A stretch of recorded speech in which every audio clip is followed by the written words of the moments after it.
Friends, welcome to subject series. आज हम करने वाले हैं साइंस का chapter number 5, the fundamental unit of life. इतना बड़ा चैप्टर का नाम लिखा हुआ है बट इसकी जगह लिख सकते थे सेल, बिकॉज इस चैप्टर में हम पढ़ने वाले हैं सेल के बारे में। हाँ जी, सेल। अब सेल का मतलब क्या होता है? सेल का मतलब होता है अ लिटिल रूम, यानी एक सेल जो है आपका वो एक लिटिल रूम की तरह काम करता है। अब जब इस चैप्टर में हम सेल के बारे में डिस्कस करेंगे तो हम पाएंगे कि सेल के क्या क्या फंक्शंस होते हैं, सेल का क्या स्ट्रक्चर होता है, सेल के कितने टाइप्स होते हैं, और इस चैप्टर में कुछ रिलेटेड टर्म्स भी हम करने वाले हैं। इस चैप्टर के नोट्स आपको मिल जाएंगे तो आप उसके लिए लिंक चेक कर सकते हैं। But before moving to our chapter, let us see the basics of cell. So as I told you, cell is the basic structural and functional unit of life. That means ये एक building block है। अगर ये एक building block है तो आप ये कह सकते हैं कि एक सबसे छोटी इकाई जो कि फंक्शनल भी हो एक किसी भी लिविंग ऑर्गेनिज्म की, तो वो हो सकती है आपकी सेल। लेकिन आप कहेंगे क्या ये सबसे छोटी चीज है, इससे छोटा और कुछ नहीं होता? तो ये बिल्कुल गलत होगा, क्योंकि सेल से भी छोटी चीजें होती है cell organelles, like mitochondria, lysosomes, ribosomes. But the difference is that कि जो ये ऑर्गेनल्स होती हैं इनकी इंडिपेंडेंट एग्जिस्टेंस नहीं होती, ये सरवाइव नहीं कर सकती, जबकि एक सेल इंडिपेंडेंटली सरवाइव कर सकता है, जैसे कि हम जानते हैं अमीबा और पैरामीशियम। तो अब तक हमने समझा कि एक सेल इंडिविजुअली सरवाइव कर सकता है और सेल के अंदर भी और सारी चीजें होती हैं जिनको हम सेल ऑर्गेनलीज बोलते हैं।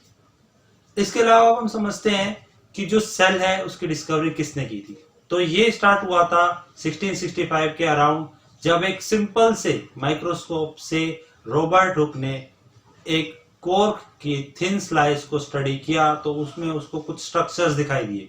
वो स्ट्रक्चर्स कुछ ऐसे थे जैसे हनीकॉम्ब यानी मधुमक्खी के छत्ते के स्ट्रक्चर होते हैं, तो उसने इसको नाम दे दिया सेल। वहां इसके बाद इसमें टाइम बाय टाइम जैसे जैसे हमारे माइक्रोस्कोप अच्छे और अच्छे टाइप के आने लगे, यानी माइक्रोस्कोप से कंपाउंड माइक्रोस्कोप आया, कंपाउंड माइक्रोस्कोप से आपका इलेक्ट्रॉन माइक्रोस्कोप आया जो कि 1940 के अराउंड आया था। तो जैसे जैसे हमारी फिजिक्स में की हेल्प से माइक्रोस्कोप में टेक्नोलॉजी बढ़ती रही, इसी तरह हमने डिस्कवरीज की और हमें पता चला सेल, फिर लिविंग सेल डिस्कवर हुए, लिविंग सेल को देखा गया, उसके बाद उसके अंदर की ऑर्गेनेलीज, न्यूक्लियस ऑफ सेल, ये सब हमने धीरे धीरे चेक किया। तो अभी तक हमने समझा सारी बेसिक चीजें सेल के बारे में। अब हम कुछ सेल से रिलेटेड टर्मिनोलॉजीज और देख लेते हैं। So let's start one by one. First one is your diffusion. जैसे कि हम जानते हैं एक सेल है और उसके अंदर ऑर्गेनेलीज है, तो इसका मतलब उस सेल के अंदर कुछ एयर या वाटर मॉलिक्यूल्स आएंगे या उस सेल से बाहर भी कुछ जाएगा। तो उस जैसे अगर ऑर्गेनिजम्स की बात कर ले हम सपोज, तो हम CO2 और O2 का एग्जांपल लेते हैं, कार्बन डाइऑक्साइड एंड ऑक्सीजन। हम सबको पता है कि हम ब्रीथ करते हैं, वी नीड ऑक्सीजन, और when we exhale CO2 in excess amount. तो ये होता कैसे है? ये इंडिविजुअल लेवल पर एक एक सेल में होता है, क्योंकि हर सेल अपने तरीके से, हर सेल के अंदर एक सिस्टम होता है जो कि वर्क करता है कंप्लीटली पूरी बॉडी के लिए। तो जब आपका CO2 और जो रिलीज होता है सेल में, उसके बाद उसको जब रिलीज करना होता है बाहर, तो उसके लिए हमारे पास एक प्रोसेस है डिफ्यूजन, वो काम करता है। अब ये करता कैसे काम? So we have to learn about diffusion. So diffusion is a process in which substance of higher concentration moves towards lower concentration. तो जब सेल के अंदर CO2 की मात्रा बढ़ जाती है तो ऑटोमेटिकली वो ज्यादा मात्रा धीरे धीरे रिलीज होने लगती है उस तरफ जहां पे CO2 की मात्रा कम है।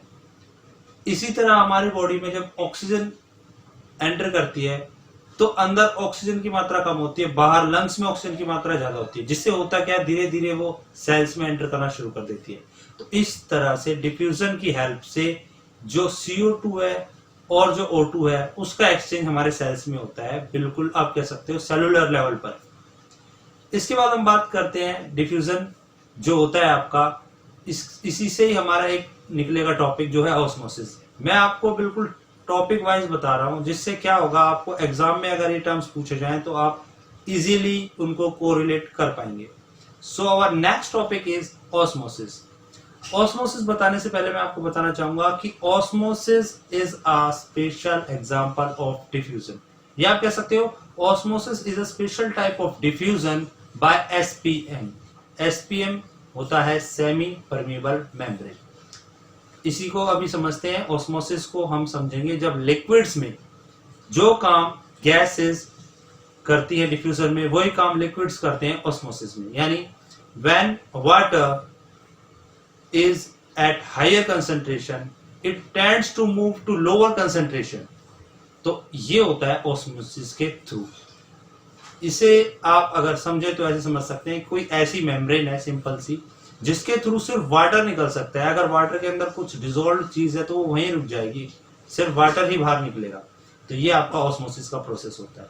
इस प्रोसेस को हेल्प करने के लिए हमें एक मेम्ब्रेन की जरूरत होती है। मेम्ब्रेन को आप एक तरह से फिल्ट्रेशन यूनिट भी समझ सकते हो। कोई ऐसी मेम्ब्रेन जैसे फिल्टर पेपर होता है हमारे पास, ये कुछ इस तरह की चीज होती है, बट ये नेचुरल होती है।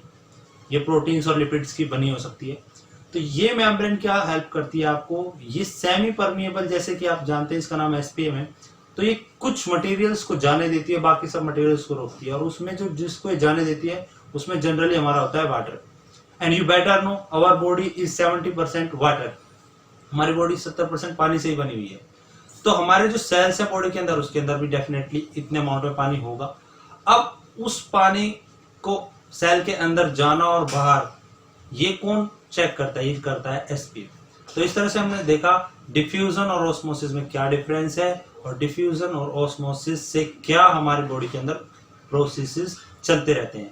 Now we will move to our next topic, that is our third one,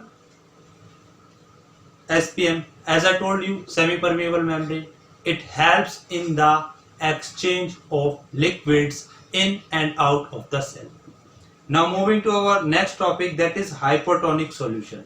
देखिए नेक्स्ट जो तीन टॉपिक हैं वो तीनों इंटररिलेटेड है, हाइपरटोनिक, आइसोटोनिक और आपका hypertonic. Sorry, hypo, iso and hyper, तीन वर्ड्स हैं। इनको समझेंगे तो इजीली समझ पाएंगे, और इसको अभी करेंगे ऑस्मोसिस के बाद, क्योंकि ये तीनों टर्म्स ऑस्मोसिस से ही जुड़े हुए हैं। So let's start with our first, that is hypotonic solution.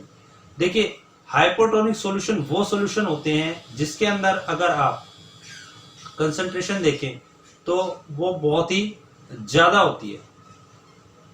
Concentration किस चीज की? सॉरी, कंसंट्रेशन उस चीज की जिसको आप उसमें डिसॉल्व करने वाले हो। जैसे आप रेजिन्स यानी किशमिश डालने वाले हो, अगर आपने उसमें किशमिश डाल दिया उस सॉल्यूशन के अंदर, तो जो लिक्विड है किशमिश की जो सरफेस है उसके थ्रू होते हुए किशमिश के अंदर आ जाएगा, और वो जो किशमिश है, रेजिन्स है, वो फूल जाएंगी।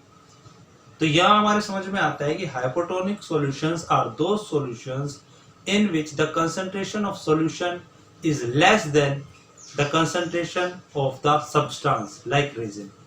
इसीलिए जैसे कि मैंने आपको पहले बताया था कि जो वाटर है वो मूव करता है आपका हायर कंसंट्रेशन की तरफ, तो इस तरह से जो रेजिन्स है वो फूल जाएंगी। अब हम मूव करते हैं दूसरा हमारा जो टॉपिक है आइसोटोनिक सॉल्यूशन। सपोज ऐसी कंडीशन हो कि जो आपका सब्सटेंस है उसके अंदर की कंसंट्रेशन और जिस लिक्विड में आप उसको डिप कर रहे हो उसकी कंसंट्रेशन एकदम सेम है, तो क्या होगा? ना वाटर इनसाइड ना आउटसाइड, कहीं नहीं जाएगा, वाटर विल रिमेन देयर। तो ऐसे सॉल्यूशंस को बोलेंगे आइसोटोनिक, एक जैसा, यानी ना तो बाहर कंसंट्रेशन ज्यादा है ना अंदर कंसंट्रेशन ज्यादा है। तो इस तरह के सॉल्यूशंस को आइसोटोनिक हम बोल देंगे। अब अगर हम बात करें हाइपरटोनिक की, तो क्लियरली अब आप समझ गए होंगे हाइपरटोनिक सॉल्यूशंस क्या होंगे। हाइपरटोनिक सॉल्यूशंस वो पावरफुल सॉल्यूशन होंगे जिनकी कंसंट्रेशन ज्यादा होगी। अब क्या होगा, जैसे ही आप अपना, जैसे सपोज कोई ग्रेप है, आपने कोई ग्रेप एक ऐसे सॉल्यूशन के अंदर डाल दिया जिसमें शुगर की या साल्ट की जो मात्रा है वो बहुत ज्यादा है। आप कह सकते हो हाईली कंसंट्रेटेड साल्ट सॉल्यूशन या शुगर सॉल्यूशन आपके पास है, आप उसमें ग्रेप डाल देते हैं। तो ग्रेप की कंसंट्रेशन जो है, यानी ग्रेप के अंदर जो लिक्विड है उसकी कंसंट्रेशन बहुत कम है, बाहर बहुत ज्यादा है। तो जो ग्रेप के अंदर से लिक्विड है वो उसकी मेम्ब्रेन से होते हुए बाहर आ जाएगा और ग्रेप श्रिंक कर जाएगा, पिचक जाएगा। तो इस तरह से हमने समझा। यहाँ पे आप जो रेजिन्स और ग्रेप्स देख रहे हैं, इसकी जो आउटर सरफेस है वो एसपीएम का काम कर रही है। एसपीएम यानी सेमी परमेबल मेम्ब्रेन। तो हमने अभी समझा कैसे हमारा हाइपरटोनिक सॉल्यूशन काम कर रहा है।